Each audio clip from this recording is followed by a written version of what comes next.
السلام علیکم پیارے دوستو، پیش خدمت ہے قصہ بادشاہ کا امتحان۔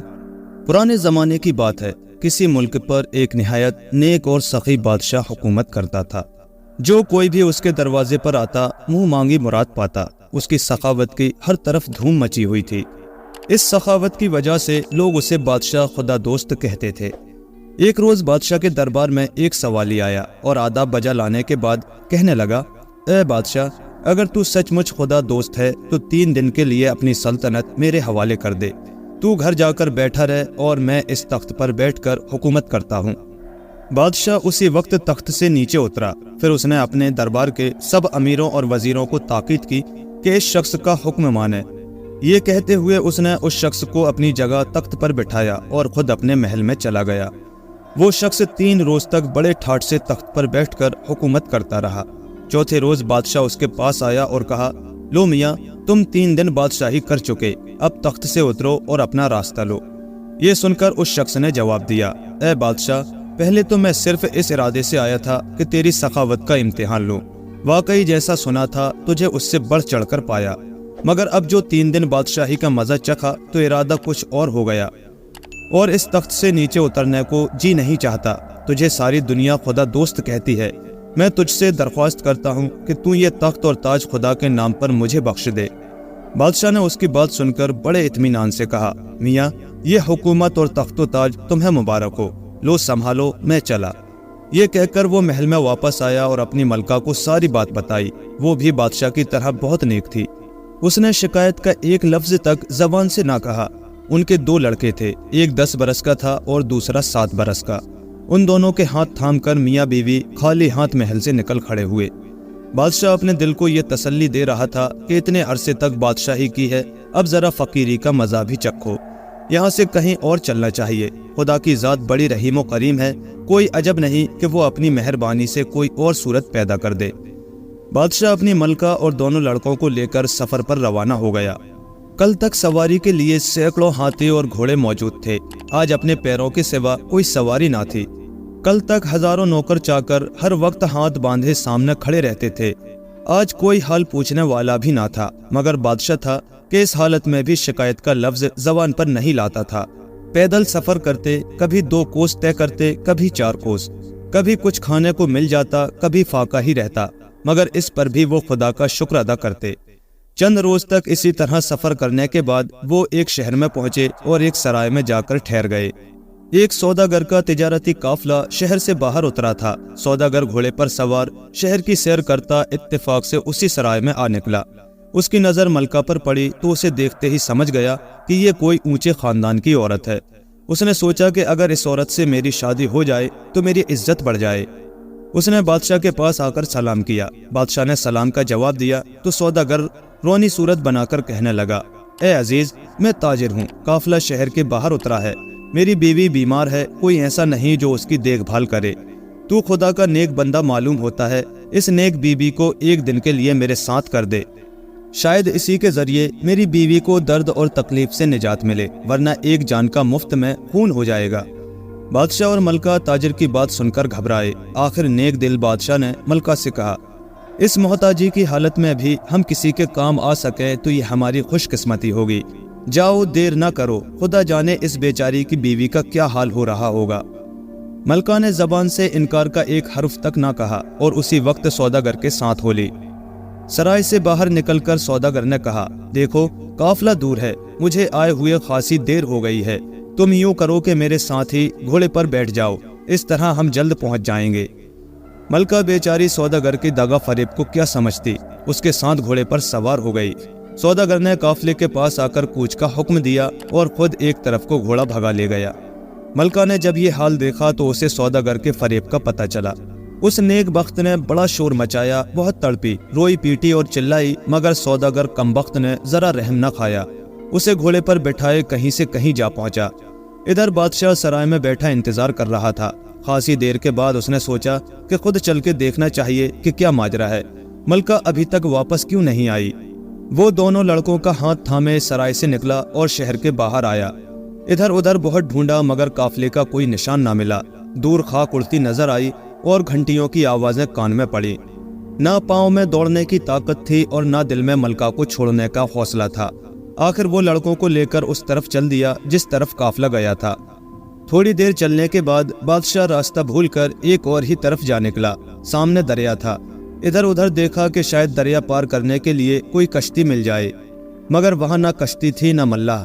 اس نے تھوڑی دیر کچھ سوچا، پھر بڑے لڑکے کو دریا کے کنارے پر بٹھایا اور چھوٹے کو کاندھے پر بٹھا کر دریا میں داخل ہوا۔ بادشاہ کا ارادہ یہ تھا کہ پہلے چھوٹے لڑکے کو دریا کے پار اتار آئے اور پھر واپس آ کر بڑے لڑکے کو لے جائے، لیکن بندہ کچھ سوچتا ہے اور ہوتا کچھ اور ہی ہے۔ وہ چھوٹے لڑکے کو کاندھے پر اٹھائے بڑی مشکل سے ابھی دریا کے درمیان میں پہنچا تھا کہ بڑے لڑکے کو ایک بھیڑیا اٹھا کر لے چلا۔ اس نے چیخ ماری۔ بادشاہ اس کی چیخ سن کر گھبرایا اور کنارے کی طرف جو دیکھا تو گھبراہٹ کی وجہ سے کندھے سے لڑکا بھی پانی میں گر پڑا۔ اس سے وہ اور بھی پریشان ہو گیا اور خود بھی گوتے کھانے لگا، لیکن زندگی باقی تھی۔ جیسے تیسے کر کے کنارے پر پہنچا اور دل میں یہی سمجھا کہ بڑے لڑکے کو بھیڑیا لے گیا اور چھوٹا دریا میں ڈوب گیا۔ پہلے تو حکومت ہاتھ سے دی تھی، پھر ملکہ چھن گئی اور اب دونوں لڑکے بھی اس سے بچھڑ گئے۔ دل کو سخت صدمہ تھا۔ اسی حال میں سفر کرتا گرتا پڑتا تیسرے پہر کے وقت ایک شہر کے قریب جا پہنچا۔ دیکھا تو شہر کے دروازے پر لوگوں کا ایک ہجوم تھا۔ وہ حیران ہوا اور حقیقت معلوم کرنے کی غرض سے اس طرف کو آیا۔ اس شہر کا دستور تھا کہ جب بادشاہ فوت ہو جاتا تو سارے درباری، امیر، وزیر اور شہر کے لوگ شہر کے دروازے پر جمع ہو جاتے۔ پھر ایک باز اڑایا جاتا تھا۔ یہ باز جس کے سر پر بیٹھ جاتا تھا اسے تخت پر بٹھا دیا جاتا تھا۔ یہ دن وہی تھا۔ لوگوں کا ہجوم اسی لیے جمع تھا۔ باز چھوڑا جا چکا تھا مگر ابھی وہ کسی کے سر پر نہیں بیٹھا تھا۔ قسمت شاید اس بادشاہ کا انتظار کر رہی تھی۔ جیسے ہی بادشاہ پھٹے حالوں وہاں پہنچا، باز آ کر اس کے سر پر بیٹھ گیا۔ باز کا اس کے سر پر بیٹھنا تھا کہ فوراً سارے درباری، امیر، وزیر ہاتھ باندھ کر اس کے سامنے آ کھڑے ہوئے۔ انہوں نے تاج اور شاہی لباس اسے پیش کیا اور درخواست کی کہ محل میں چل کر تخت پر تشریف رکھیں۔ بادشاہ نے کہا، بھائی میں تو خود سلطنت چھوڑ کر آیا ہوں، تخت اور حکومت سے ہاتھ اٹھا کر فقیری اختیار کی ہے، اب مجھے کسی سلطنت کی خواہش نہیں۔ بادشاہ کی اس بات پر عقل مند لوگ فوراً تاڑ گئے کہ ہمیں اس سے اچھا بادشاہ نہیں مل سکتا۔ وہ ضد کرنے لگے کہ ہم تو آپ ہی کو اپنا بادشاہ بنائیں گے۔ غرض بادشاہ نے لاکھ انکار کیا مگر لوگوں نے اسے اپنا بادشاہ بنا کر ہی دم لیا۔ شاہی لباس پہنایا، سر پر تاج سجایا، محل میں لے جا کر شاہی تخت پر بٹھایا، نذرانے پیش کیے اور پھر نہایت شان سے اس کے بادشاہ ہونے کا جشن منایا۔ بادشاہ نے بھی اس سلطنت کو خدا کا انعام سمجھا اور پہلے سے کہیں زیادہ نیکی اور انصاف کے ساتھ حکومت کرنے لگا، مگر دل میں ہر وقت رنجیدہ رہتا تھا اور شرمندگی کی وجہ سے اپنا حال کسی سے نہ کہتا تھا۔ جب بھی اپنی ملکہ اور لڑکوں کی یاد آتی تھی، ہونٹوں سے آہ نکل جاتی تھی اور آنکھیں آنسوؤں سے تر ہو جاتی تھی۔ اب ان دونوں لڑکوں کا حال سنیے۔ جس لڑکے کو بھیڑیا اٹھائے لیے جاتا تھا اس کے ساتھ یہ ماجرا گزرا کہ ادھر سے کوئی تیر انداز چلا آتا تھا۔ اس نے جو دیکھا کہ ایک بھیڑیا لڑکے کو اٹھائے ہوئے ہے تو فوراً کمان میں تیر چڑھایا اور ایسا نشانہ باندھ کر چلایا کہ بھیڑیا وہیں ڈھیر ہو گیا اور لڑکے کی جان بچ گئی۔ دوسرا لڑکا جو دریا میں گر گیا تھا اسے ایک مچھیرے نے ڈوبنے سے بچا لیا۔ یہ دونوں شخص بے اولاد تھے اور اسی شہر کے رہنے والے تھے جہاں ان لڑکوں کا باپ بادشاہ بن گیا تھا۔ وہ لڑکوں کو اپنے اپنے گھر لا کر ان کی پرورش کرنے لگے۔ بادشاہ کا دل جب اپنے بیٹوں کی جدائی میں بہت زیادہ بے چین رہنے لگا تو ایک روز اس نے اپنے وزیر کو حکم دیا کہ 2 لڑکے شریف اور ہونہار ایسے ڈھونڈ کر لاؤ جو ہمارے پاس بیٹھنے کے قابل ہوں۔ وزیر نے شہر کے تمام لڑکوں کو طلب کر کے ان کی لیاقت اور قابلیت کا امتحان لیا۔ ان میں بادشاہ کے دونوں لڑکے بھی تھے۔ وزیر کو وہی پسند آئے اور اس نے انہیں بادشاہ کی خدمت میں لا پیش کیا۔ ایک مدت کی جدائی اور تکلیفیں سہنے کی وجہ سے لڑکوں کے حلیے بدل گئے تھے۔ نہ تو بادشاہ نے پہچانا کہ یہ دونوں میرے ہی لڑکے ہیں اور نہ لڑکوں کو ہی یہ خیال آیا کہ تخت پر جو بادشاہ بیٹھا ہے یہی ہمارا باپ ہے، بلکہ انہیں یہ معلوم نہ ہوا کہ ہم دونوں سگے بھائی ہیں۔ یہ بھی قدرت کا کھیل تھا کہ وہ اکٹھے ہو کر بھی جدا ہی رہے۔ بادشاہ نے جب ان لڑکوں کے ساتھ باتیں کی تو بہت خوش ہوا۔ اس نے وزیر کی عقل مندی کو خوب سراہا اور دونوں لڑکوں سے بڑی محبت کا برتاؤ کیا۔ ہر وقت انہیں اپنے قریب رکھتا اور ان کے ساتھ میٹھی میٹھی باتیں کرتا۔ اس سے اس کے دل کو عجیب طرح کا چین ملتا تھا۔ اب خدا کی قدرت کا تماشا دیکھیے کہ وہ مکار اور دغاباز سوداگر بھی ملکہ کو ساتھ لیے اسی شہر میں آیا۔ اس نے لاکھ کوشش کی کہ ملکہ اس سے شادی کر لے، مگر وہ نیک بخت عورت کسی طرح راضی نہ ہوئی۔ نہ منہ سے بولی نہ سر سے کھیلی اور دیوانوں سا حال بنا لیا تھا۔ سوداگر اسے ایک الگ خیمے میں رکھتا تھا اور اس کی کڑی نگرانی کرتا تھا۔ اس سوداگر کا یہاں کے پہلے بادشاہ کے دربار میں آنا جانا تھا۔ سب درباریوں اور امیروں وزیروں تک اس کی پہنچ تھی۔ سب اس سے واقف تھے۔ جب اس نے بادشاہ کے مرنے کی خبر سنی تو دل میں افسوس کرنے لگا، لیکن لوگوں نے اسے بتایا کہ نیا بادشاہ پہلے سے بھی زیادہ اچھا اور سخی ہے۔ یہ سن کر سوداگر نے وزیر کے ہاتھ بادشاہ کی خدمت میں تحفے بھیجے اور پھر خود بھی خدمت میں حاضر ہوا۔ خدا کی قدرت کہ بادشاہ نے بھی نہ پہچانا کہ یہ وہی مکار اور دھوکے باز سوداگر ہے جو میری ملکہ کو لے گیا تھا، اور سوداگر نے بھی یہ نہ جانا کہ یہ بادشاہ حقیقت میں وہی شخص ہے جسے میں نے دھوکہ دیا تھا۔ غرض وہ دونوں ایک دوسرے کے حال سے بے خبر تھے۔ بادشاہ نے سوداگر کی بڑی عزت کی، اسے اپنے دربار میں جگہ دی۔ سوداگر نے ملکی کی سیر کی تھی۔ بادشاہ اس سے ان ملکوں کے حالات پوچھتا اور سوداگر اسے اپنے سفر کی کہانیاں سناتا۔ ایک روز سوداگر بادشاہ کی خدمت میں حاضر تھا۔ باتیں کرتے کرتے شام ہو چلی تو بادشاہ نے کہا کہ آج کی رات یہیں ٹھہر جاؤ، ایک ضروری معاملے پر تم سے گفتگو کرنی ہے۔ سوداگر رک تو گیا لیکن کچھ پریشان سا تھا۔ بادشاہ نے پریشانی کا سبب دریافت کیا تو سوداگر نے کہا، حضور، بات یہ ہے کہ میری بیوی پاگل ہو گئی ہے، اس کی دیکھ بھال میں خود کرتا ہوں۔ ہر وقت یہی ڈر رہتا ہے کہ ایسا نہ ہو پاگل پنے میں کہیں نکل بھاگے اور کسی مصیبت میں پھنس جائے۔ اس پر بادشاہ نے کہا، تم یہیں رہو اور بے فکر ہو کر رہو، اس عورت کی دیکھ بھال کا بندوبست ہم کیے دیتے ہیں۔ بادشاہ نے یہ کہہ کر انہی دونوں لڑکوں کو سوداگر کے خیمے کا پہرا دینے کا حکم دیا۔ دونوں لڑکے حکم سن کر آداب بجا لائے اور اسی وقت جا کر اس خیمے کے دروازے پر پہرا دینے لگے جس کے اندر وہ عورت قید تھی۔ رات جب آدھی سے زیادہ گزری تو چھوٹے لڑکے کو نیند آنے لگی۔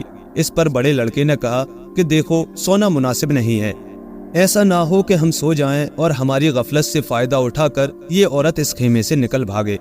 اس پر چھوٹے لڑکے نے کہا کہ کوئی ایسی کہانی سناؤ جسے سن کر نیند اڑ جائے۔ یہ سن کر بڑے نے جواب دیا کہ میں اپنی ہی کہانی سناتا ہوں، اگر غور سے سنو گے تو نیند تو کیا بھوک پیاس تک اڑ جائے گی۔ یہ کہہ کر اس نے یوں کہنا شروع کیا، اے بھائی، میں ایک بادشاہ کا بیٹا ہوں۔ میرے باپ کی سخاوت کی دور دور تک دھوم تھی اور وہ خدا دوست کے لقب سے مشہور تھا۔ اس نے اپنی سلطنت خدا کے نام پر ایک شخص کو بخش دی تھی اور پھر مجھے، میری ماں اور میرے چھوٹے بھائی کو ساتھ لے کر سفر پر روانہ ہوا تھا۔ راستے میں ایک سوداگر دھوکہ دے کر ہماری ماں کو لے گیا۔ ہم دونوں بھائی باپ کے ساتھ رہے۔ آگے چل کر دریا ملا، ناؤ بیڑا کچھ نہ تھا۔ باپ نے مجھے کنارے پر بٹھایا اور چھوٹے کو کندھے پر بٹھا کر دریا کے پار لے چلا۔ ابھی وہ دریا کے درمیان میں ہی تھا کہ مجھے بھیڑیے نے آ دبوچا۔ میرے چیخنے چلانے سے بادشاہ گھبرا گیا اور چھوٹا بھائی اس کے کندھے سے دریا میں گر پڑا۔ اس کے بعد کیا ہوا مجھے کچھ معلوم نہیں۔ مجھے ایک تیر انداز نے بھیڑیے سے چھڑایا اور اب قسمت اس بادشاہ کے پاس لے آئی ہے۔ یہ سن کر دوسرا لڑکا فوراً اس سے لپٹ گیا اور کہنے لگا، بھائی جان، دریا میں گرنے والا میں تھا، مجھے ایک مچھیرے نے ڈوبنے سے بچایا تھا۔ پھر تو دونوں بھائی گلے مل کر ایسے روئے کہ خیمے کے اندر عورت چونک پڑی اور پردے کے پاس آ کر حال پوچھنے لگی۔ انہوں نے سارے واقعات بیان کیے۔ عورت خیمے کا پردہ الٹ کر میرے لال کہتے ہوئے لڑکوں سے لپٹ گئی اور انہیں بتایا کہ میں اب تک سوداگر کی قید میں ہوں۔ دونوں لڑکے ماں ماں پکارتے ہوئے اس کے قدموں میں گر گئے۔ دونوں بھائیوں نے اسی وقت یہ خبر بادشاہ کی خدمت میں پہنچائی۔ بادشاہ کو ابھی یہ معلوم نہ تھا کہ سوداگر کی قید میں جو عورت ہے وہ میری اپنی بیوی ہے، لیکن جب یہ معلوم ہوا کہ وہ عورت ان دونوں لڑکوں کی ماں ہے تو چاہا کہ سارے معاملے کی چھان بین کر کے دودھ کا دودھ اور پانی کا پانی کر دے۔ بادشاہ نے اسی وقت عورت کے لیے سواری بھیجی اور اپنے حضور طلب کیا۔ وہ آئی تو بادشاہ کو ماجرا دریافت کرنے کی ضرورت ہی نہ پڑی۔ بادشاہ کو دیکھتے ہی وہ اپنے سرتاج کو پہچان گئی اور اس کے قدموں میں گر گئی۔ اس کے ساتھ ہی دونوں بھائی بھی آگے بڑھے اور ابا جان کہتے ہوئے بادشاہ کے قدموں میں گر گئے۔ سوداگر نے جب یہ ماجرا دیکھا تو وہاں سے بھاگ جانا چاہا، لیکن بادشاہ کے سپاہیوں نے اسے اس کا موقع ہی نہیں دیا اور گرفتار کر کے قید خانے میں ڈال دیا۔ اگلے دن بادشاہ نے اس کا سارا مال و اسباب ضبط کر کے اسے پھانسی کے تختے پر لٹکا دیا۔ اب ذرا پیچھے کا حال سنیے۔ جس شخص کو بادشاہ نے بادشاہی سونپی تھی اس شخص نے بادشاہ بن کر تباہی مچا رکھی تھی۔ ظلم و ستم اس کا روز کا معمول بن گیا تھا۔ ہر وقت اسے لوٹ کھسوٹ سے ہی کام رہتا تھا۔ رعایا دکھی تھی اور امیر وزیر اور درباری تنگ، چھوٹے بڑے سب لوگ ہر وقت پریشان اور خوف زدہ رہتے تھے۔ دن رات ہزاروں رنج سہتے تھے۔ امیر وزیر درباری سب اسی فکر میں تھے کہ کسی طرح اپنے بادشاہ کا پتہ پائیں تو اس ظالم کو ہٹا کر دوبارہ اسے بادشاہ بنائیں۔ جب وہاں یہ خبر پہنچی کہ ان کا بادشاہ اب ایک نئی سلطنت کا بادشاہ بن گیا ہے تو وزیر نے اس ظالم بادشاہ کو زہر دے کر ہلاک کر دیا اور اس طرح اس کے ظلم کا قصہ پاک کیا۔ پھر وہ وزیر رعایا اور درباریوں کی طرف سے اپنے بادشاہ کی خدمت میں حاضر ہوا۔ بادشاہ کے دل میں بھی وطن کی محبت نے جوش مارا۔ وہ واپس آیا اور آ کر اپنی اصل سلطنت کا سارا انتظام پھر سے درست کیا۔ اس کے بعد وہ سال کا کچھ حصہ پہلی سلطنت میں گزارتا اور کچھ حصہ دوسری سلطنت میں۔ اس طرح دونوں جگہ کی حکومت اس کے قبضے میں رہی اور وہ دونوں جگہ مرتے دم تک عدل و انصاف سے حکومت کرتا رہا۔ پیارے دوستو، کہانی کیسی لگی ہمیں کمنٹ کر کے ضرور بتائیں، اور ایسے ہی مزید دلچسپ قصے کہانیوں کے لیے ہمارے چینل کو سبسکرائب کریں اور ساتھ ہی بیل آئیکن کے بٹن کو بھی پریس کر دیں تاکہ ہمارے آنے والے نئے ویڈیوز کی نوٹیفیکیشن آپ کو وقت پر مل سکے۔ شکریہ۔